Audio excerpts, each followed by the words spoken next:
Even after 20 years of being in Maine, you still get ribbed a little bit about being a flatlander.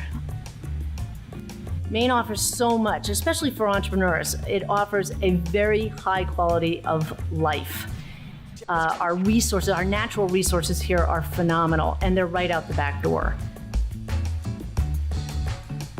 Sterling rope has been around now for 25 years, and that to me still seems to be amazing because it just seems like yesterday.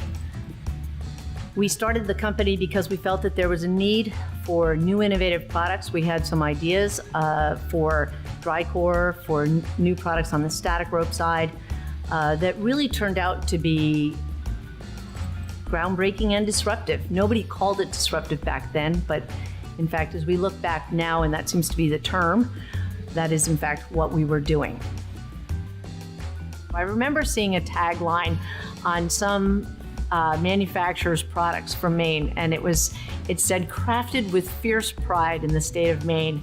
And when we were considering where we wanted to live, that was one of the things that really struck me, was that in Maine, I knew that the people there were hardworking, honest to goodness craft people.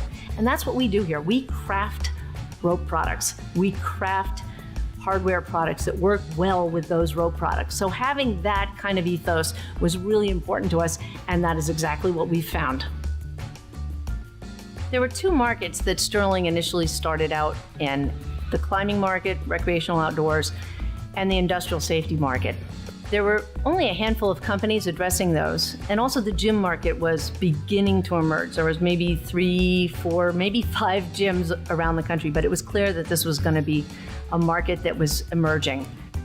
Having us enter into the market was also beneficial for a lot of the outdoor retailers that were in existence, because extreme sports were booming and everyone was looking for product. So it helped us, it helped them. We were able to ship and provide.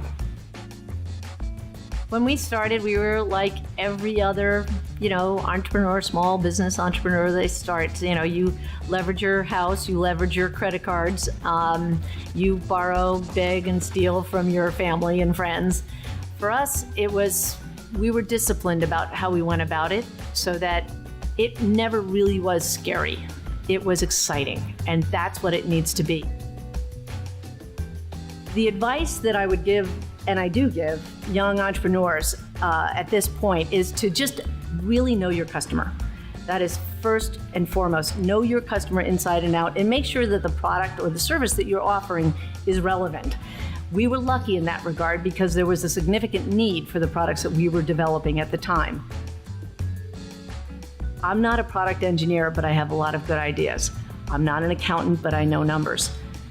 My expertise is in marketing and sales, and I know that, so I surrounded myself with good engineers, with good accountants, with good production people. So know what your expertise is, and focus in on that and hire everybody else. Don't try to do everything yourself. In terms of what advice I would give to women, women are about balance, and it's hard sometimes to balance life and work. And it's important to figure that out. Give yourself time, give yourself permission to do that. Remember to take time for your kids, for your spouse, for yourself.